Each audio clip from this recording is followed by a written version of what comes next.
जोहार साथियों, हिमंता विश्व शर्मा पर झारखंड में हेट स्पीच देने का मामला सामने आया है, जिसका प्राथमिकी दर्ज करने के लिए ऑनलाइन शिकायत किया गया है। उनके खिलाफ सामाजिक कार्यकर्ता और पर्यावरणविद सैयद अरशद नसर ने शुक्रवार को हेट स्पीच को लेकर साहिबगंज के राधानगर थाना में ऑनलाइन एफआईआर दर्ज कराई है।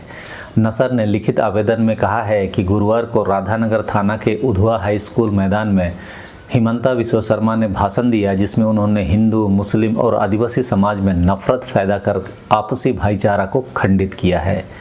इससे लोगों में भय और दहशत का माहौल है। उन्होंने लिखा है कि शर्मा के भाषण से कभी भी सांप्रदायिक घटना घट सकती है। अरशद ने उनके खिलाफ भारतीय न्याय संहिता 2023 की सुसंगत धाराओं के तहत व आदर्श चुनाव आचार संहिता की धाराओं के तहत एफआईआर दर्ज कर इनकी अविलंब गिरफ्तारी की मांग की है।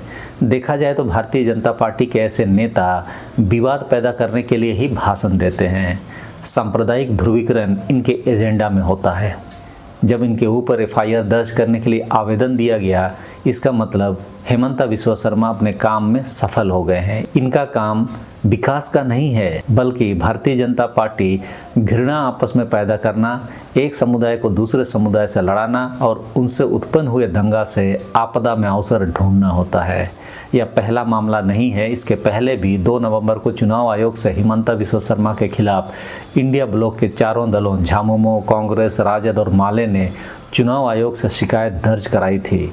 चुनाव आयोग को दिए ज्ञापन में कहा गया था कि हिमंता विश्व शर्मा संताल परगना के सारठ और पलामू में जिस तरह की बातें कही है, वह समाज को तोड़ने और आपसी भाईचारा को बिगाड़ने वाली है। इस बीच साहिबगंज के थाना प्रभारी ने कहा कि अभी तक उन्हें आवेदन नहीं मिला। वैसे यह बात कुछ हजम नहीं हुई। हाईटेक ज़माने में ऑनलाइन कोई भी चीज़ भेजी जाएगी तो तुरंत ही उधर मिल जानी चाहिए। 5 मिनट लग सकते हैं, 10 मिनट। लेकिन शाम को जब पत्रकारों ने पूछा तब उन्होंने कहा कि अभी तक आवेदन नहीं मिला है।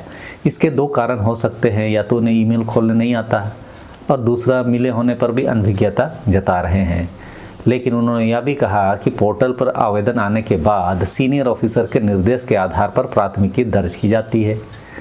अभी तक कोई निर्देश नहीं मिला है। भारतीय जनता पार्टी जिस तरह का चुनाव प्रचार अभियान चला रही है, वह समाज में अच्छा संदेश तो कहीं से भी नहीं दे रही है, बल्कि समाज में बंटवारे का काम ही कर रही है। प्रधानमंत्री नरेंद्र मोदी की बात किया जाए तो बेटियों को छीनने की बात करते हैं, उधर योगी आदित्यनाथ बुलडोजर न्याय की बात करते हैं और हर भाषण में पाकिस्तान को बीच में लेकर आते हैं। हालांकि भारतीय जनता पार्टी के कई सारे निर्णयों की भांति बुलडोजर से योगी आदित्यनाथ के या दूसरे राज्यों में भी भाजपा के बुलडोजर न्याय को सुप्रीम कोर्ट ने अवैध घोषित कर दिया। कुछ दिन पहले इलेक्टोरल बॉन्ड को भी सुप्रीम कोर्ट ने अवैध घोषित कर दिया। एक समय में उत्तराखंड की सरकार को गलत ढंग से गिराने के लिए भी सुप्रीम कोर्ट ने भारतीय जनता पार्टी को पुरानी सरकार को बहाल करने का आदेश दिया था।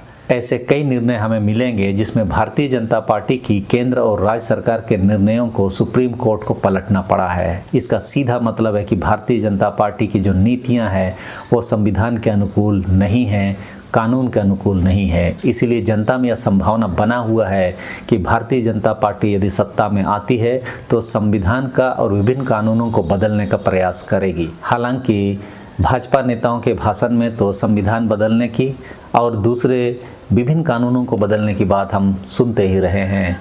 और झारखंड में तो रघुवर दास के समय में सीएनटी एक्ट और एसपीटी एक्ट में संशोधन के प्रयास को हमने देखा ही है।